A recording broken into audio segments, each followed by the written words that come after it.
la nuit du 29 au 30 septembre. Reprise de la thématique générale du voyage au bout de soi. Et voilà donc les mots pour unique et, et seul, unique et seul destin, ou seul unique,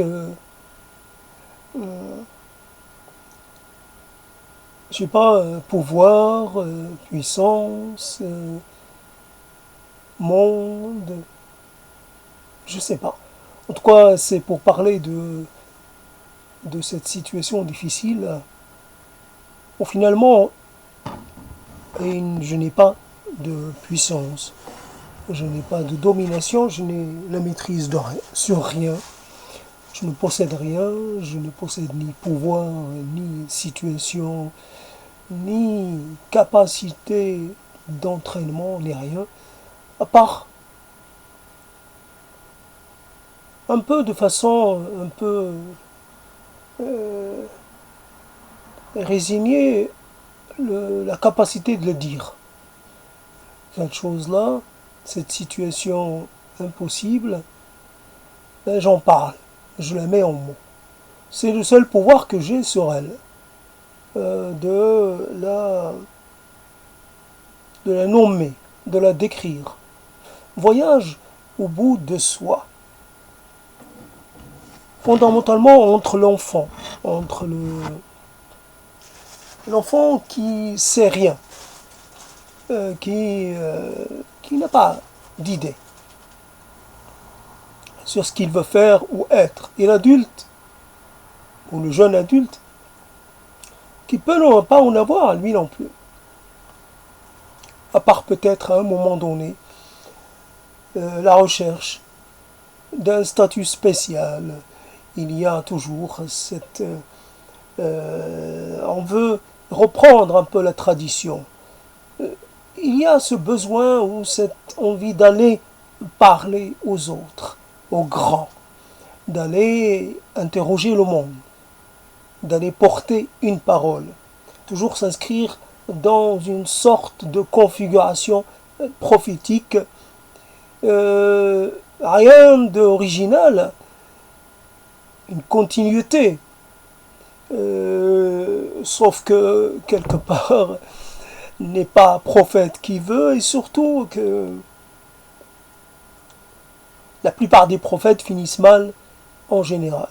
Donc fondamentalement, c'est pas quelque chose qu'on peut souhaiter à quelqu'un.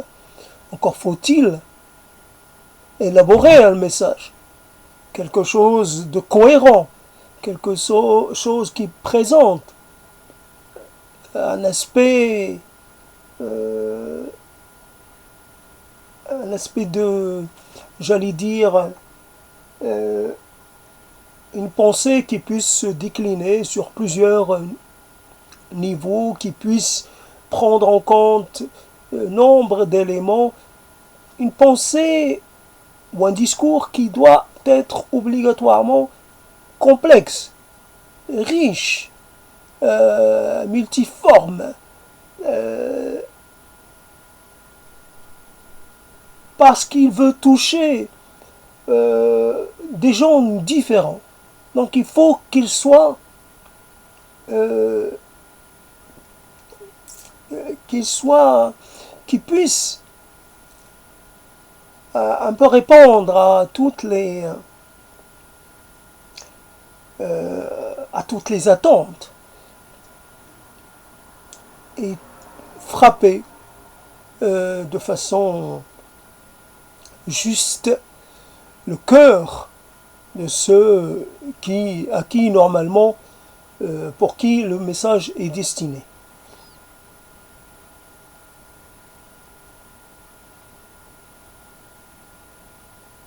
À qui le message est destiné, ou pour qui, je ne sais pas la bonne formule. En tout cas, fondamentalement, voyage au bout de soi et si on doit se regarder, d'abord il y a les mots qu'on dit à propos de soi. Et puis, il y a la façon qu'on a de les dire. Cette façon peut être totalement improductive. Imaginez un prophète qui a une voix très, très fine, fluette, une voix trop douce. Il faut avoir la voix de l'emploi. Là, c'est évident, c'est prioritaire, indispensable. Quand on n'a pas la voix qu'il faut, il faut pouvoir la fabriquer. Bien entendu, il est possible de se fabriquer une voix, un registre vocal. Mais il faut travailler cela. N'empêche que les prophètes, dans le temps, n'avaient pas recours à des subterfuges. Ils s'adressaient directement à la foule et d'après, évidemment, la légende dorée, d'après les mythes, ils arrivaient à toucher, à se faire des alliés, à trouver écho. Leurs paroles trouvaient écho auprès des gens, d'une partie des gens à qui ils s'adressaient. Et bien entendu, l'essentiel, c'est de se constituer une sorte de clique à soi. Les compagnons, les proches, les fidèles de la première heure, comment on les appelle, les compagnons chez les musulmans, et puis après les parties des 12, c'est pas les compagnons pour les chrétiens, mais j'ai oublié le terme, disciples. Disciple, c'est un peu en deçà du compagnon. Il y a un rapport de maître à disciple. En tout cas, voilà la chose. On veut là aussi avoir des disciples, quitte à faire autant enseigner, s'adresser. Oui, j'ai quelque chose à vous enseigner. Je pense être arrivé à mettre en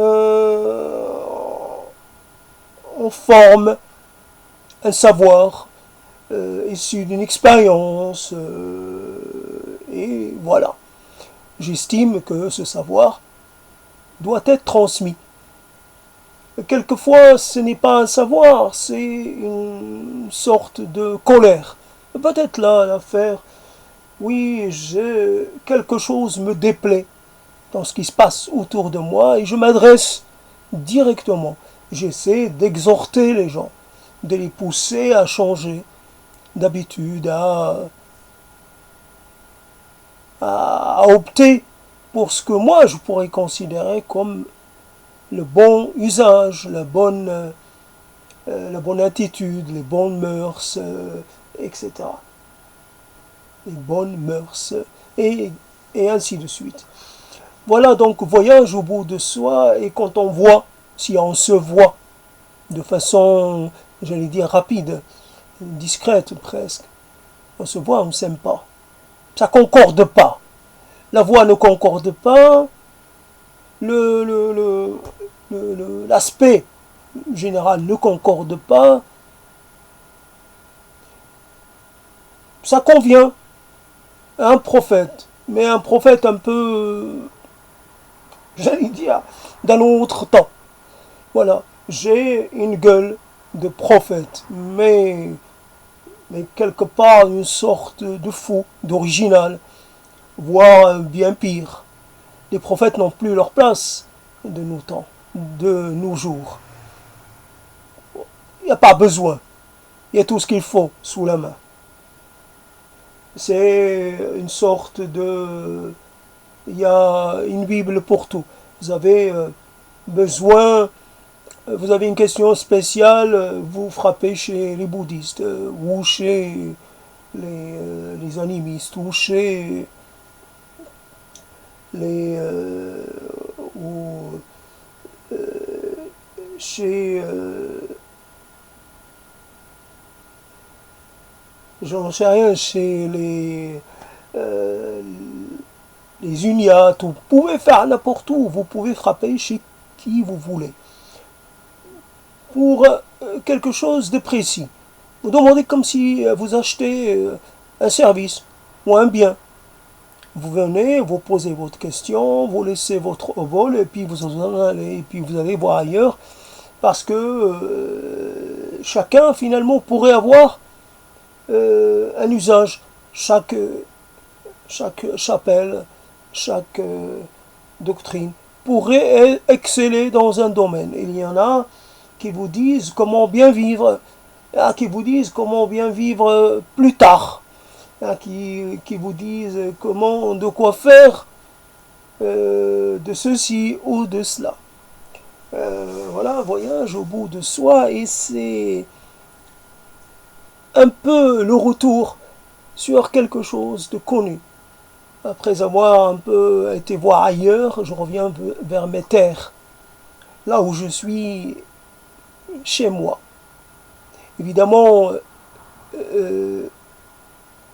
j'ai été, j'allais dire, j'ai été nourri par quelque chose. Nourriture bonne ou mauvaise, je n'en sais rien. En tout cas, on est nourri.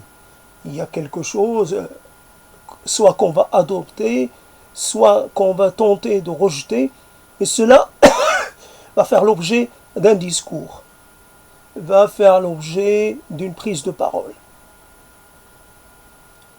Ça va s'entendre, mais peut-être l'auditeur ne va pas l'apercevoir.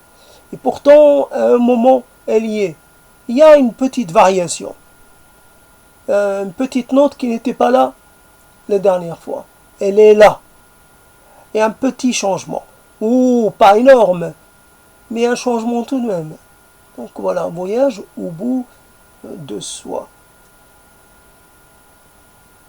Et on frappe à la première porte. Et on frappe à la deuxième porte. On frappe à la troisième, à la quatrième porte, à la cinquième porte, à la sixième porte, à la centième, à la 150e, à la millième porte. Chaque fois la réponse est non. Et on ferme. On ne vous dit pas pourquoi. On vous dit rien. On vous regarde un peu méchamment, un peu dédaigneusement. Puis on ferme. Ça n'intéresse personne ce que vous avez à dire, ce que vous avez à vendre. Vous pouvez faire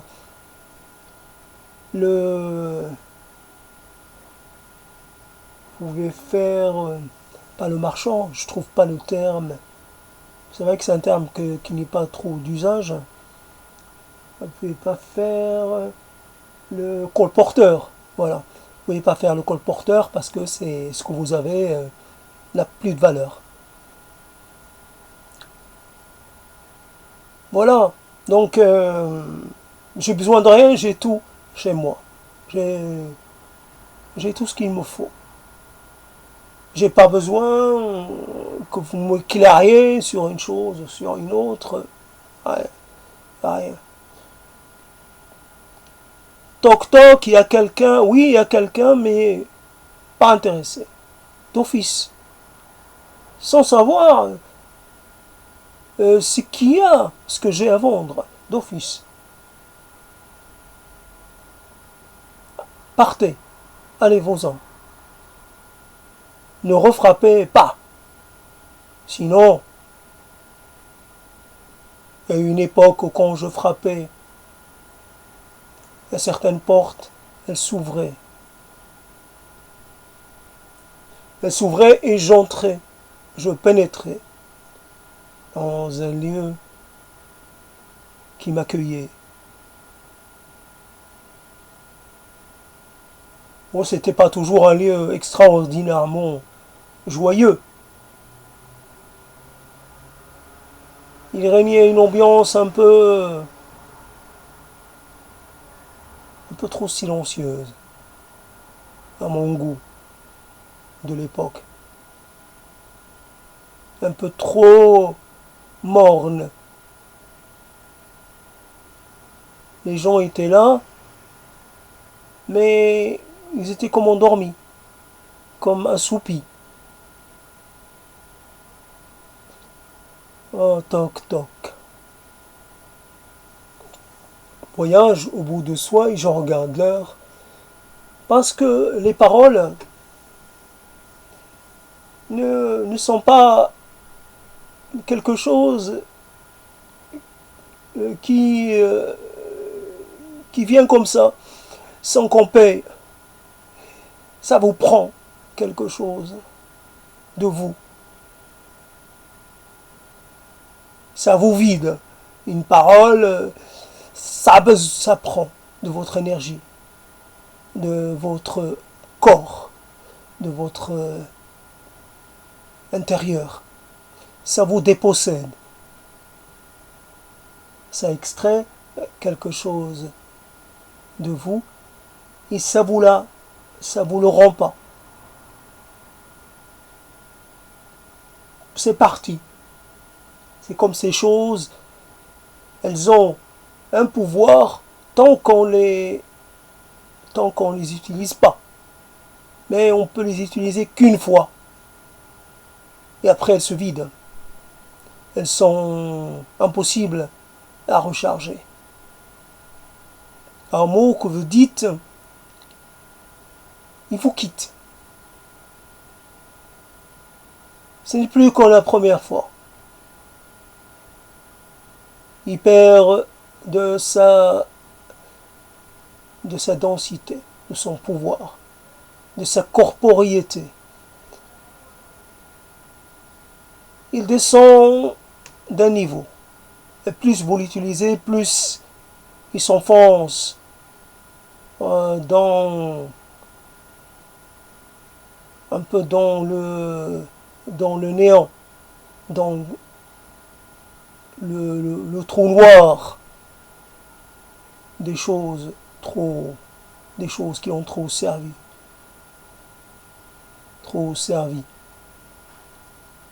Il rejoint la cohorte des choses usées, des mots trop utilisés, des rêves épuisés, des choses qui ont trop servi.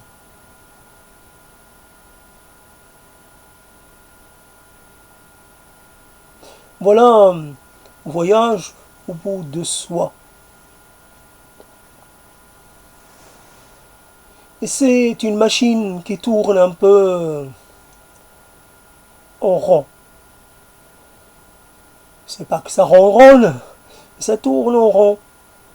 Un bruit un peu continu. Voilà un mot qui remplace un autre. C'est vrai, il y a du mouvement. C'est un peu la même chose qui se place et se replace. Il y a comme une certaine fatigue, il y a comme un certain épuisement, il y a comme une certaine lassitude. Quand on se pose des questions, quand on se demande à soi-même, et qu'est-ce qu'il faut pour que tu sois à ton aise? Qu'est-ce qui te manque? Qu'est-ce que tu n'as pas fait? Qu'est-ce que tu voudrais faire? Et quand on a posé ces questions des milliers de fois,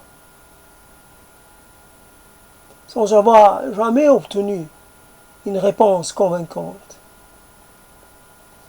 on est un peu là de les poser.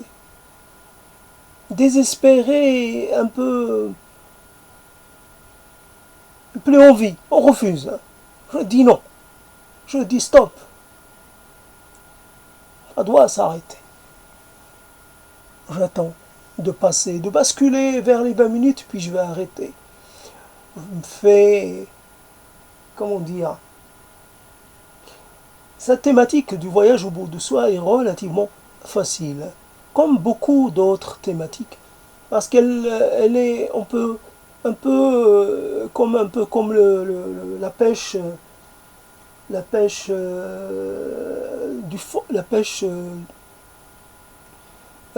comment on appelle ça, au chalut, ça a tendance à tout ramasser. Le chalut, c'est la pire des choses qui puissent exister. Parce qu'il fait remonter, il remonte des choses. euh, et parmi ces choses, il y en a qu'on va rejeter. Et évidemment, elles seront mortes quand on les rejettera. Certaines propositions sont comme ça travaille un peu comme un chalutier. C'est vrai que ça a tendance à prendre un peu tout ce qui veut bien venir, tout ce qui est là. C'est un effet un peu ramasse tout. Sauf que c'est pas comme le chalut, il y a toujours quelque chose qui reste en place. Le chalut, il détruit tout, il enlève tout, il laisse plus rien. Utiliser un mot, ça veut pas dire que après c'est le désert total. Non, même il y a quelque chose qui se remet en place. Il faut peut-être prendre du temps, attendre le moment favorable, mais on arrive à un moment à revenir et à trouver quelque chose un peu dans, dans le même endroit qu'on a visité auparavant et qu'on a laissé presque vide. Les choses réapparaissent, les mots se rematérialisent, les visions, les images, les, les phrases, les souvenirs. Euh, Quelque part, le vide absolu n'existe pas dans le domaine des mots. C'est comme ça. Voilà, donc j'atteins les 22. Je ne sais pas si je vais arriver à 30. Voyage au bout de soi et je tends vers toi une main. Je ne sais pas ce qui me pousse à la tendre vers toi. J'ai besoin d'un contact à ce point. Je suis demandeur. Mais qui tu es, toi, pour que tu m'intéresses à ce point? Qu'est-ce que je viens chercher chez toi? À première vue, tu as l'air très... tout ce qui est de plus normal, tout ce qui est de plus quelconque. Je viens vers toi et j'essaie d'appliquer un schéma. Oui, je choisis ce qu'il faut. Alors, je dois dessiner un paysage de nature. Bah, je prends les couleurs qui conviennent. Je vois une forme, je, je la dessine telle qu'elle m'apparaît. Je m'adapte à la forme. J'invente pas de forme. J'invente pas de motif, j'invente pas de couleur. Je m'adapte. J'utilise ce qui correspond le mieux à ce qu'il y a devant moi. Vers toi, je m'adapte à toi, quelque part, j'essaie d'appliquer sur toi quelque chose que je pense pouvoir te correspondre. Je peux me tromper. Et je m'en fiche de me tromper, c'est pas ça qui m'importe. C'est que des paysages de nature, des choses comme ça, j'en ai fait des milliers. Pourquoi en ai-je encore et pourquoi en ai-je encore besoin? Ai-je encore besoin d'en faire? Qu'est-ce que je vais apprendre encore? De toi, de ça, de ceci. Un arbre. C'est vrai que c'est pas toujours le même vert et selon les saisons ça change, etc. Mais une fois que j'ai fait un peuplier, c'est bon. J'ai pas besoin de faire une série de peupliers à l'infini. Une fois que j'ai dessiné un cours d'eau, c'est bon, ça suffit. Les nénuphars, c'est bon. Ça suffit une fois, deux fois, trois fois. Je ne peux pas faire des séries comme ça à chaque fois. Ça suffit. J'ai fréquenté des gens. J'en ai fréquenté tant et tant. Et je dois déclarer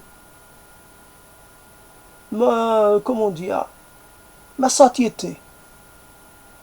J'ai plus faim de gens, j'ai plus faim de rencontres, j'ai plus faim de mains, j'ai plus faim de regards, j'ai plus rien. Pourtant, on se contredit. Voyage au bout de soi et que les mots, qu'on utilise les mots pour un peu se rendre justice, un peu se récupérer, après avoir perdu quelque chose de sa substance. Un peu ce pouvoir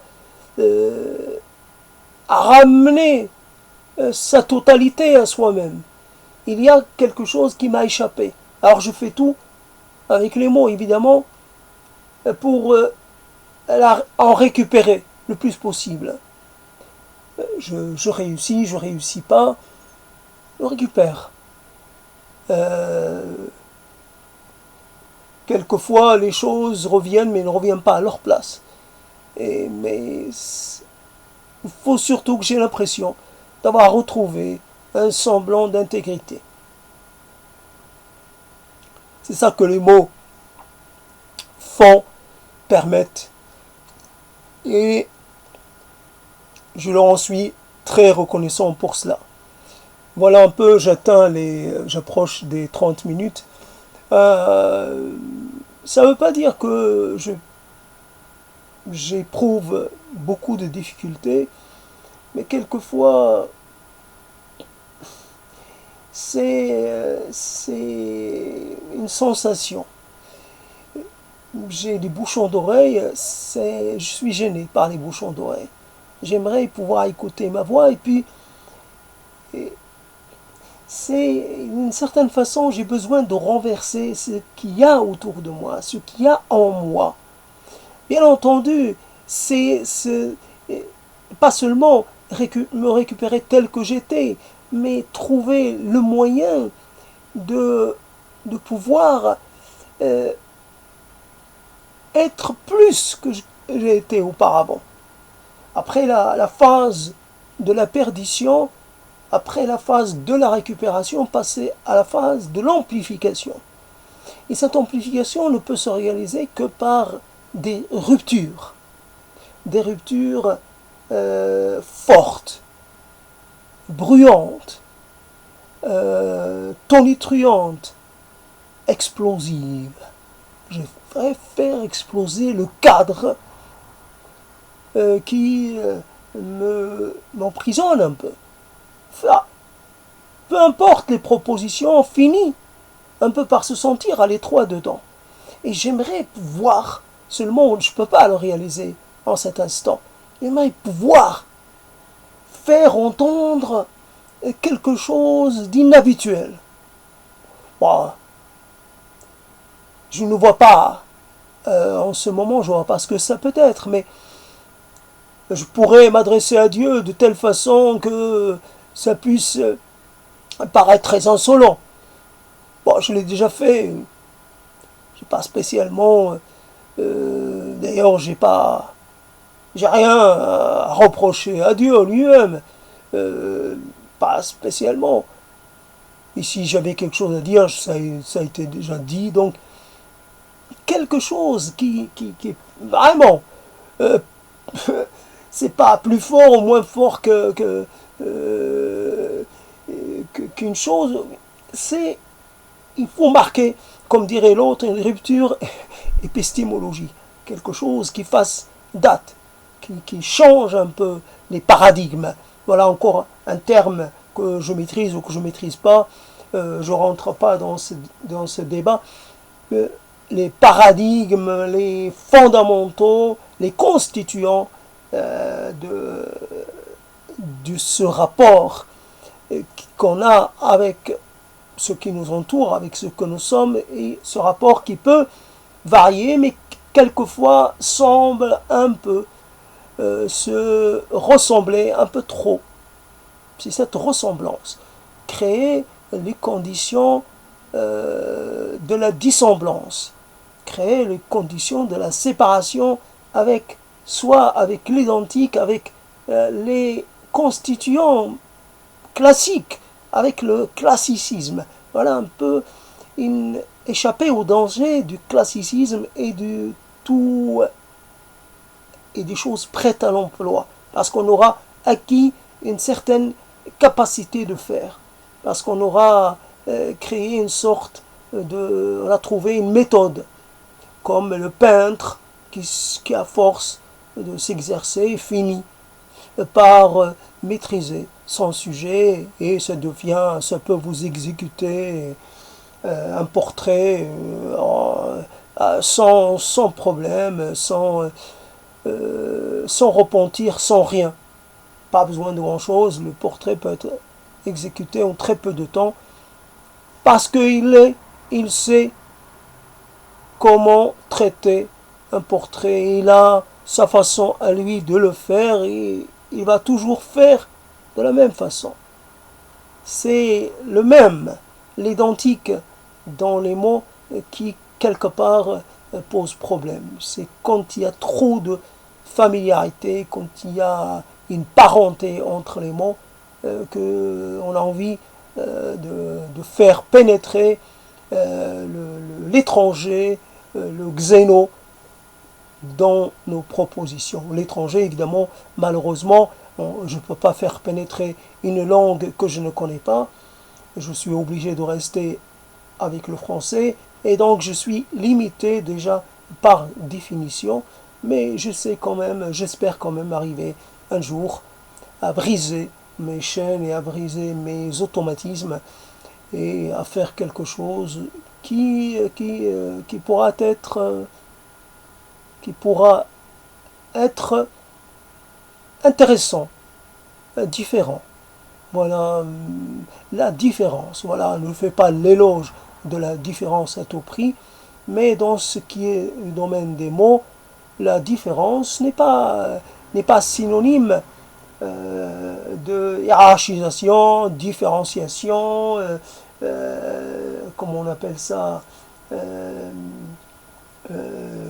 segmentation, n'est pas, comment on appelle ce mot, j'ai pas de préjugés envers les mots, j'ai pas, les mots sont tous équivalents et il n'y a pas de race dans le monde des mots, il n'y a pas de plus légitime qu'un autre. Tout le monde est légitime là où il est